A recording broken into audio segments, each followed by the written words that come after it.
The rich neighbor's daughter laughed at the single dad's boy. Then their fathers taught them a lesson they'll never forget. Owen walked up to a basketball court. Then 15-year-old Ivy looked at his shoes, then looked him dead in the eye, and said loud enough for everyone to hear, "I can smell the poverty on you from here. Does your janitor dad even shower? Or does he just roll around in trash all day?" The boy stood frozen, humiliated. His father heard every word. But what happened next was what nobody expected. The girl's father showed up at the single dad's door that same night and said, "I don't want my daughter to apologize to you and your son, because an apology she doesn't mean is worthless. Here's what I propose. Let your son work at my company for 1 week, and my daughter will work with you doing whatever you do." The single dad stared at him in disbelief. "You want your daughter to work as a custodian?" The millionaire's face was dead serious. "Yes. My daughter just told a child he smells like poverty. If I don't fix this now, I've failed as a father." What happened by day 4 destroyed that girl completely, exposed her mother's dark secret that nobody knew, and ended with a twist so powerful that the entire neighborhood couldn't stop talking about it. Drop a like below right now if you're ready for this story. Arnold woke up at 4:30 every morning. By 5 a.m. he was at Lincoln Middle School, unlocking doors, turning on lights, making sure every classroom was ready before students arrived. He was the head custodian. His son Owen helped sometimes before school started, mopping hallways or tightening loose desk legs. They lived in a small rental next door to a house that cost more than Arnold would make in 10 lifetimes. That house belonged to Jason Miller, a tech entrepreneur who built his software company from nothing. Jason's wife Laura carried herself like old money, polished and put together. Their daughter Ivy went to Westbrook Prep, the kind of private school where the yearly tuition could cover Arnold's rent for a year. Saturday morning came warm and bright, and the neighborhood was hosting a basketball tournament at the community court. Owen had been talking about it all week. He grabbed the basketball Arnold bought him from a yard sale 3 months ago, and they walked over together. Owen started shooting around, practicing his free throws with that serious focus he brought to everything. Arnold sat on the bench watching his son, proud of the young man he was becoming despite their circumstances. A black Range Rover pulled up to the curb. Jason stepped out first, then Laura in sunglasses that probably cost more than Arnold's monthly grocery budget. Ivy came last, eyes locked on her phone, wearing clothes that screamed money. Jason walked over and nodded at Arnold. "Morning," Arnold nodded back. "Morning." They had been neighbors for 2 years but barely spoke beyond polite greetings. Different worlds, different lives. "Your boy play?" Jason asked, gesturing at Owen. "Loves it," Arnold said. Jason smiled. "Ivy used to play. Not so much anymore." On the court, Ivy had joined a cluster of girls from Westbrook, all of them glued to their phones. Owen asked one of the older kids if he could join the next game. The kid shrugged. "Sure, we need one more anyway." Owen jogged onto the court, grinning. That's when Ivy looked up. She stared at Owen's sneakers. They were worn down, the soles smooth, a tear along the side where the fabric had separated from the rubber. She turned to her friends and said something. They laughed. Then Ivy walked closer to the court, her voice cutting through the morning air like a knife. "I can smell the poverty on you from here. I hear your dad is a janitor. Does he even shower? Or does he just roll around in trash all day?" The court went silent. Every kid stopped. Owen stood completely still, his hands hung at his sides. He looked at the ground, unable to move, unable to speak. Arnold heard every word from the bench. His fists clenched, his heart pounded in his chest. Every instinct screamed at him to walk over there and let that girl know exactly what he thought of her cruelty. But he didn't. He took a breath, then another. He stood up slowly and walked onto the court. "Owen," he said quietly, "let's go shoot on the other court." His hand rested on Owen's shoulder. Owen's body was trembling. They walked away together, leaving Ivy standing there with her phone and her audience. Jason had been near the edge of the court the whole time. He heard what his daughter said. His face went pale. He turned and walked toward his car without saying a word to anyone. Laura called after him. "Jason, where are you going?" He didn't answer. He got in the Range Rover and sat there gripping the steering wheel, staring at nothing. Arnold and Owen shot hoops on the far court for another hour. Owen didn't say much. Arnold didn't push. When they walked home, Owen finally spoke. "Dad, why didn't you say anything to her?" Arnold looked at his son. "Would it have made you feel better if I yelled?" Owen thought about it. "Maybe." Arnold shook his head. "It would have made me feel better for about 10 seconds. But then what? She learns that poor people get angry when you insult them. That's not a lesson. That's just proving her point." They walked the rest of the way in silence. That evening after dinner, there was a knock at the door. Arnold opened it. Jason stood on the porch, hands in his pockets, looking tired. "I need to talk to you," Jason said. Arnold stepped aside. "Come in." They sat in Arnold's small living room. Jason leaned forward, elbows on his knees. "What my daughter said today? There's no excuse for it. I'm not here to make one." Arnold waited. Jason continued. "I grew up with nothing. My dad drove a taxi. My mom cleaned houses. I built my company from scratch, sleeping on floors, eating ramen. I know what it's like to be looked down on. And somehow I let my daughter become the person doing the looking down." Arnold's expression softened just slightly. "So what are you asking me?" Jason took a breath. "I don't want Ivy to apologize to you or Owen. An apology she doesn't mean is worthless. What I want is for her to understand. Really understand." Arnold tilted his head. "Understand what?" Jason looked him in the eye. "What your life is like. What Owen's life is like. Here's what I'm proposing. Let me hire Owen for 1 week.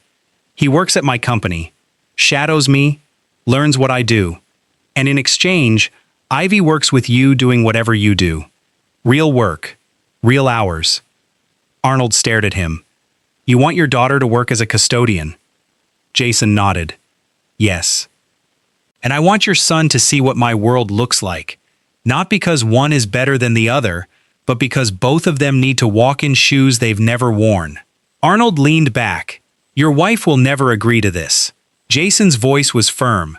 "My wife doesn't get a vote. I'm Ivy's father, and I'm making this call. And if Ivy refuses?" Jason's face was hard. "Then she loses her phone, her car, her allowance, everything until she agrees. I'm not asking her. I'm telling her." Arnold looked toward the hallway where Owen was in his room doing homework. "What does Owen get out of this besides seeing how rich people live?" Jason followed his gaze. "Honestly? Maybe nothing. Maybe he'll just learn that wealth comes with its own problems. But I think he'll also see that I respect you, that I'm willing to let my daughter do your job, because I believe there's value in it. And maybe that respect will mean something to him." Arnold was quiet for a long moment. "When would this start?" Jason said. "Monday. 1 week. Owen comes to my office every day, 9 to 5. Ivy comes to the school with you. Same hours you work." Arnold extended his hand. "All right, let's do it." They shook on it. Jason stood up. "Thank you. I mean that." Arnold stood too. "Don't thank me yet. If your daughter can't handle 1 week of real work, that's going to tell you something you might not want to hear." Jason nodded. "That's exactly what I'm afraid of." He left. Arnold stood in his living room for a while, thinking. Then he walked to Owen's room and knocked. "Come in," Owen called. Arnold sat on the edge of the bed. "I need to talk to you about something." He told Owen about Jason's proposal. Owen's eyes went wide. "I'm going to work at a tech company?" Arnold nodded. "You'll shadow Mr. Jason. Learn what he does. See how that world works. And Ivy has to work with you?" Owen asked. Arnold smiled slightly. "She has to work with me. Cleaning the school." Owen couldn't help it. He grinned. "That's kind of perfect." Arnold's face turned serious. "Listen to me, son. This isn't about revenge. This is about learning. You're going to see how people with money live and work. She's going to see how we live and work. At the end of it, both of you should understand each other better." Owen's smile faded. "What if she's mean to you all week?" "Then she's mean to me," Arnold said. "But I can handle it. What I need from you is to go into that office and represent our family well. Be respectful. Work hard. Ask questions. Show them who you are." Owen felt the weight of it settle on his shoulders. What if I mess up? Arnold put his hand on his son's shoulder. Then you mess up, and you learn. That's what work is, Owen. Nobody expects you to be perfect. They just expect you to try. Owen nodded slowly. Okay, Dad, I'll do my best. Arnold smiled. That's all I've ever asked. Across the fence in the big house, a very different conversation was happening. Jason sat Ivy down in the living room. Her mother was at a charity event. Put your phone down, Ivy, Jason said. Ivy sighed and set it on the couch. What you did today at the park was unacceptable. Ivy rolled her eyes. Dad? Seriously? It was a joke. Jason's voice went hard. It wasn't a joke. It was cruel. You humiliated a 13-year-old boy in front of everyone because his family doesn't have money? Ivy crossed her arms. Everyone was thinking it. I just said it. Jason leaned forward. Here's what's going to happen. Starting Monday, for 1 full week, you're going to work with Arnold. Ivy's face went pale. What? You're going to do his job. Cleaning classrooms, mopping floors, fixing things, all of it. 5 a.m. to 3 p.m., same hours he works. Ivy stood up. Absolutely not. No way. I'm not doing that. Jason's voice didn't rise, but it went cold. Yes, you are. Ivy looked around like she was searching for an escape. Mom is going to freak out when she hears this. Jason met her eyes. Your mother doesn't get a say in this. You're my daughter and I'm telling you what's happening. Ivy's voice went high and shrill. You can't make me do this. Jason stepped closer. Yes, I can. And if you refuse, you lose your phone, your car, your allowance, and other privileges you enjoy. Until you agree. Ivy's eyes filled with angry tears. I hate you. Jason's face didn't change. That's fine. You can hate me. But you're doing this. Ivy grabbed her phone and ran upstairs. A door slammed hard enough to shake the walls. Jason stood alone in the living room, wondering if he was making the right choice. Upstairs, Ivy buried her face in her pillow and cried, humiliated and furious, and terrified of what Monday morning would bring. If you want to see what happened when that rich girl showed up at 5 a.m. to scrub floors, and when that 13-year-old boy walked into a boardroom full of millionaires, hit the like button right now and drop a comment telling me where you're watching from. Subscribe if you haven't already, and stay with me as everything unfolds. Monday morning, 4:45 a.m. Ivy's alarm went off in the dark. She slapped at it, then remembered. Her father had taken her phone the night before. He was serious. She got dressed in the clothes he had laid out. Old jeans, a plain t-shirt, work boots. She looked at herself in the mirror and wanted to cry. Downstairs, Jason was waiting with a travel mug of coffee. Let's go. They drove in silence to Lincoln Middle School. Arnold was already there, unlocking the side entrance. Jason stopped the car. Work hard, he said. Ivy didn't answer. She got out and slammed the door. Arnold handed her a pair of work gloves. Morning. Put these on. We start with the cafeteria.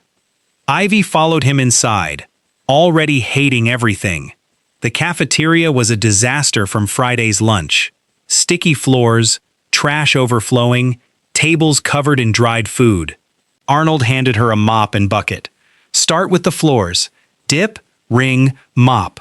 Overlap your strokes. Don't miss the corners. Ivy stared at the mop like it was a foreign object. I don't know how to do this. Arnold showed her once. Then he moved to the tables and started scraping off the dried food. Ivy dipped the mop in the bucket and started pushing it across the floor. Within 10 minutes, her arms ached. Within 20, she was sweating. Arnold worked beside her, steady and efficient, saying nothing. By 7 a.m., students started arriving. Some of them saw Ivy in the cafeteria wearing a work uniform, and their eyes went wide. Word spread fast. By lunchtime, everyone at Lincoln knew the rich girl from Westbrook was working as a custodian. Ivy spent her lunch break hiding in the supply closet, humiliated beyond words. Arnold found her there, eating his sandwich. You doing okay? Ivy glared at him. What do you think? Arnold took a bite, chewed, swallowed. I think you're learning that this job is harder than you thought. Ivy's voice was bitter. I'm learning that my dad is punishing me.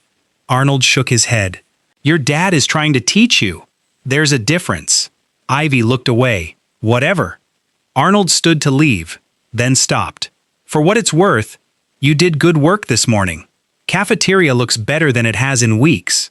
Ivy didn't respond, but something flickered across her face. Surprise, maybe. Arnold left her alone.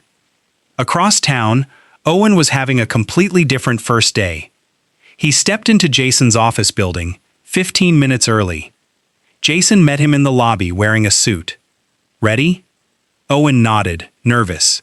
Jason gave him a tour. Showed him the development team, the design team, the marketing department.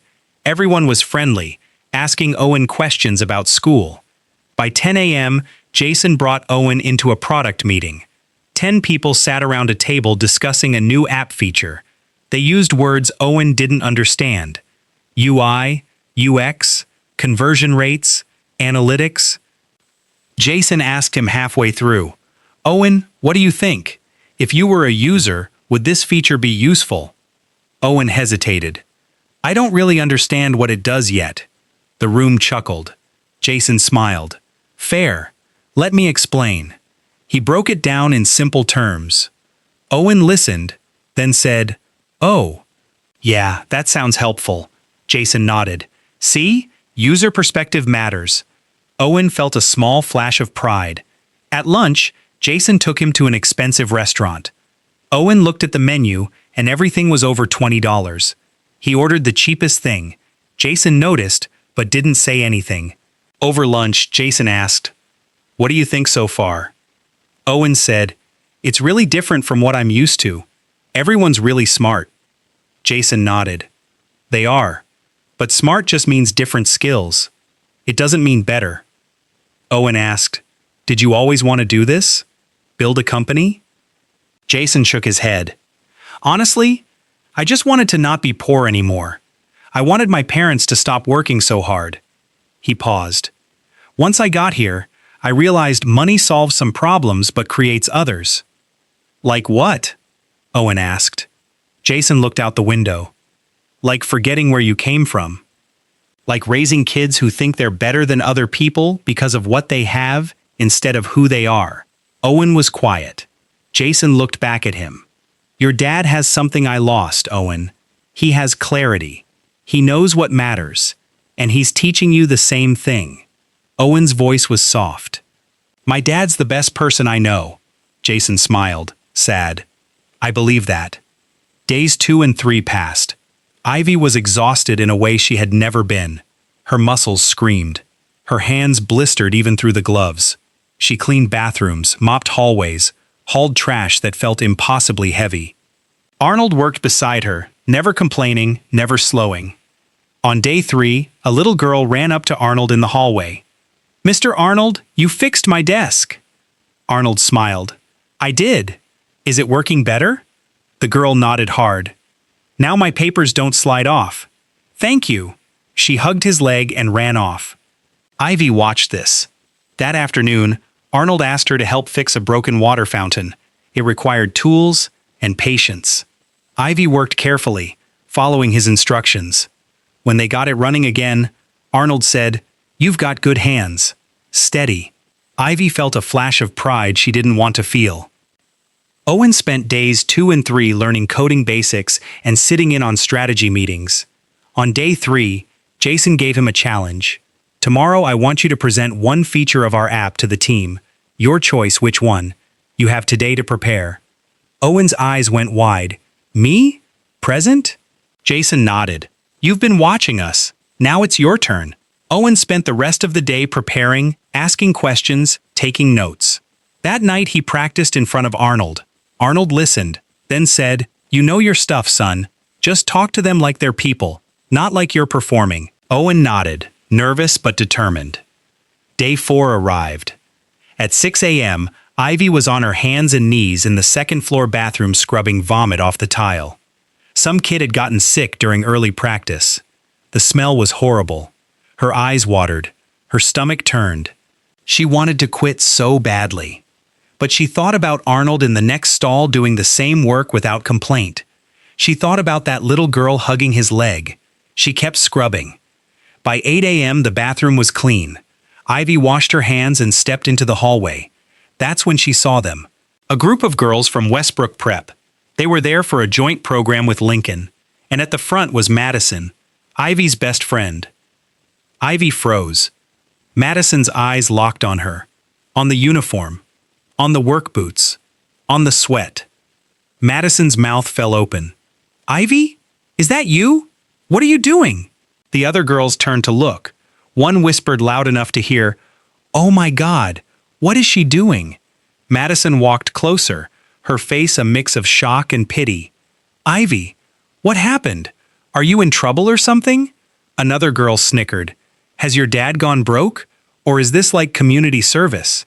"Did you get arrested?" They laughed. Madison, trying to be kind but making it worse, said softly, "Does your mom know you're doing this?" Ivy's throat closed. She couldn't speak.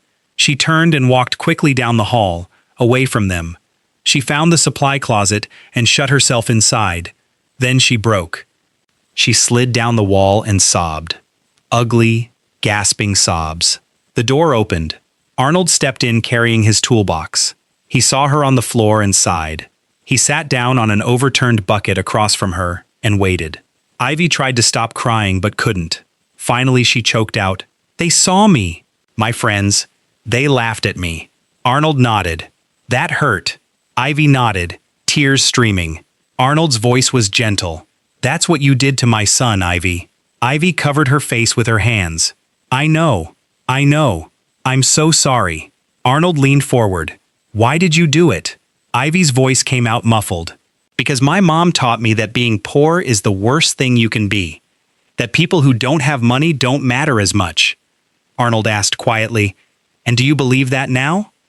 Ivy dropped her hands and looked at him with red eyes. "No, I don't. This work is hard. Really hard. And it matters. I see that now." Arnold's face softened. "This work keeps the world running, Ivy. People like me are invisible until something breaks. But we're the foundation." Ivy wiped her face. "I judged you without knowing anything about you. I'm sorry." Arnold's expression was kind. "I accept your apology. But the person you really need to say that to is Owen." Ivy nodded. "I will. I promise." Arnold stood and offered his hand. "Come on. We've got 3 more classrooms before lunch." Ivy took his hand and stood. For the first time all week, she didn't feel like this was punishment. She felt like she was learning something real. At the exact same moment, Owen was standing in a conference room in front of 12 adults. Jason sat at the back, arms crossed. Owen held the remote for the presentation slides. He'd practiced this 20 times. But now, with everyone staring, his mind went blank. He clicked to the first slide. "So, this feature." His voice cracked. Someone's phone buzzed. A woman checked it, not looking at him. Owen stumbled through the next few slides, forgetting half of what he planned to say. One of the acting investors interrupted. "Can you clarify what problem this solves?" Owen froze. It helps users." He couldn't remember. The room went silent. Owen's face burned. "I'm sorry. I don't think I explained that right. Can I start over?" The investor waved a hand. "It's fine, kid. We get the idea." The meeting ended quickly. Owen sat in Jason's office afterward, staring at the floor. Jason sat across from him. "You did well for a 13-year-old, Owen." Owen shook his head. "I messed up. I'm not smart enough for this." Jason leaned forward. "You're plenty smart, Owen. But here's what I realized watching you this week. You don't need to prove you belong in this world. You already belong in your own." Owen frowned. Jason continued. "Your father has taught you something I'm still trying to teach Ivy. That your worth isn't about impressing people in boardrooms. It's about showing up every day with integrity." Owen's voice was small. "But you have all this." Jason's face was serious. "I have money, Owen. But your father has something I lost. He has clarity about what matters. That's worth more than any of this." Owen looked at his hands. "Do you want this life, Owen?" Jason asked gently. "Really?" Owen thought about the pressure, the performance, the need to be impressive.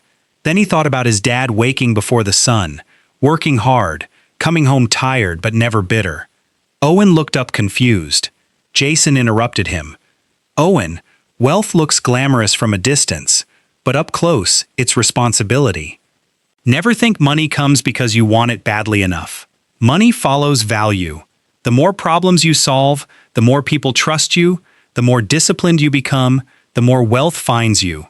If you want a better life, don't pray for an easier journey. Build stronger shoulders. You'll have to work when you're tired. Study when others are sleeping. Make sacrifices your friends won't understand. There are no shortcuts worth taking. But hear me carefully. Don't lose the boy you are today. Don't let success make you arrogant. Don't let money make you disrespect people. Don't let power make you forget kindness. Build wealth. Absolutely.